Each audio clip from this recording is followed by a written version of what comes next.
The best arguments for your opponents to use are self-defeating arguments, like when Jasmine Crockett says that black women are the smartest people in the whole country, but doesn't get her data right, therefore proving that she's not that smart.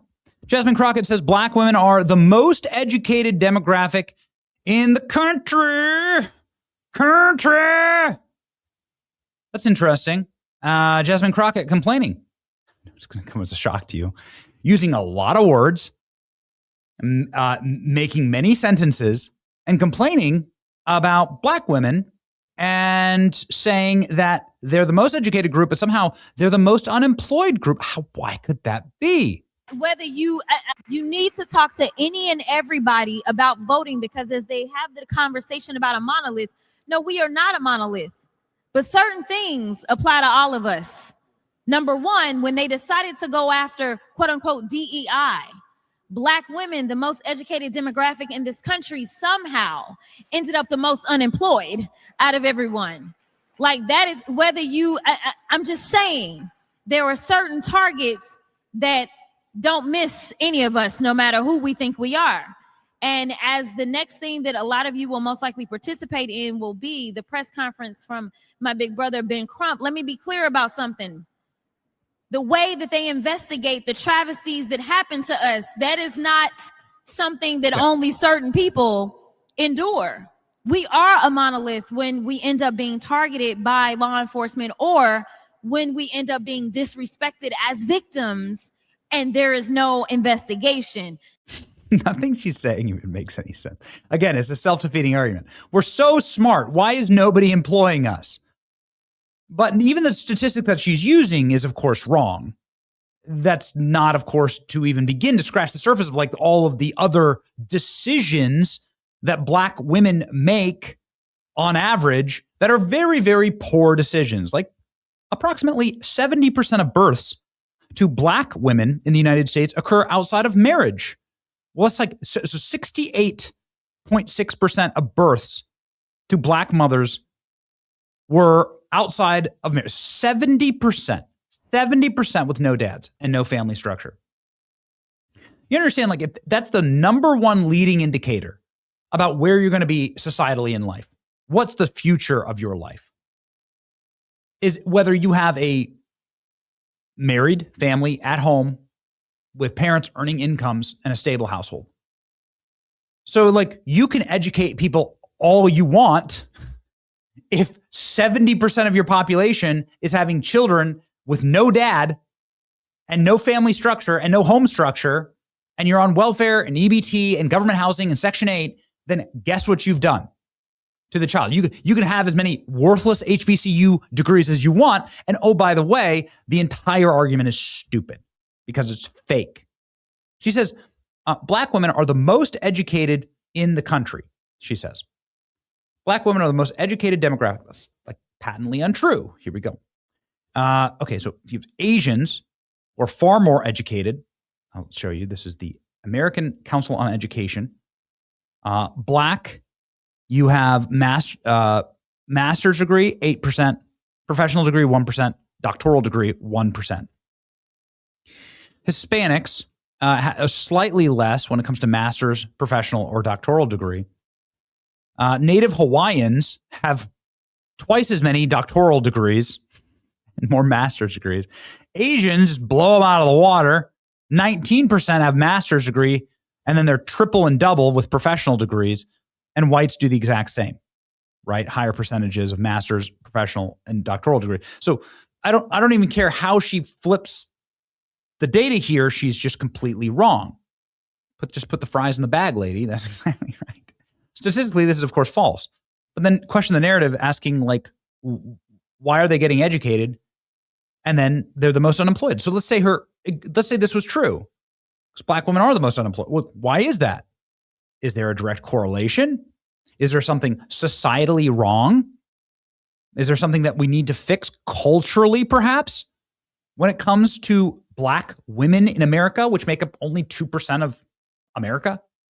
It's not a big population, and it's shrinking, by the way, something that nobody talks about. It's like shrinking significantly. Why do you think they're so desperate and they're so ravenous for as much third world migration as possible. Because there's populations that are just like straight up taking themselves out of the gene pool. It's a matter of fact. It's a matter of demographic fact. If you like it or not, it doesn't matter to me. Asians, both genders, on average, are by far the most and best educated Americans and the most employable Americans. Okay. Percentage of U.S. adults ages 25 with a bachelor's degree or higher. Asian women, 58%. Asian men, 61%. Whites, 40%. All women, 38%. Black women, 30%. So she's wrong by double digits. She's wrong. Everything Jasmine Crockett says is BS. That's right. She proves that she proves her premise incorrect by every single thing that she does. Just the most educated. Remember, get your education data. Get your education data from this member of Congress. Well, former member of Congress. So Ryan, Jasmine Crockett is so educated. She was educated at elite schools in St. Louis, elite schools in Tennessee, some of the most elite schools in Texas. And she was smart enough to know how to code switch, right? He has some sense that maybe we would have. First of all, it's good to see you in the new year. You know, no one could have told me that when I went down to Austin, now it looks like a little bit over a year ago, that I would be running for Congress. It's just not what my plan was. But what I've always decided is that I would step up when there was a need. Listen, he up there, he's hearing all kinds of nonsense and bullshit. Let me just be real. We weren't gonna sit for that shit. We wouldn't, you know. Is this considered blackface? Should take my seat. I really was kind of caught off. That's maybe my question. Like, what is the fake accent? Like, when do black people get offended by the Jasmine Crockett IQ test? Where it's like, oh, look, do you believe that this is actually how she talks? Jasmine Crockett has replaced her bogus story about deciding to become a lawyer after being the victim of a hate crime. She lied about all of this, genuinely mocking her trial abilities as a lawyer. From Jasmine Smollett to Jasmine Biden in just a few years. And I was like, I had a great background as it relates to my ability to deal with numbers, and it was going to pay well. So I was like, I'll be an accountant. Unfortunately, around my junior year, I was the victim of a hate crime or two. And so were a group of my friends all at the same time. Cars were keyed with the N-word. We received hate mail in our on-campus mailboxes. And at that time, my school hired the Cochran firm. And there was a lawyer who graduated from University of Houston who was assigned to me. Was in college at Rhodes in Memphis. I ended up doing Little Shop of Horrors. What part did you play in that? I was one of the women that was singing. Okay. Yes, I was in the chorus. Okay. And so I ended up doing it, and the mock trial coach recruited me to do mock trial. And I was like, no. By this time, I decided I was going to be an accountant. Didn't want to do anesthesia no more. Still didn't want to talk to people.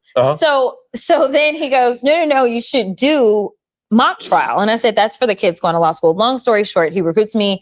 I do mock trial just my senior year. I become a national All-American. He says, you should go to law school. So we're the smartest demographic. Why does nobody employ us? Because you just lied. You just lied about your entire origin story for being a lawyer. Oh, it's so tiresome. I have so much fatigue on all this. I am sad.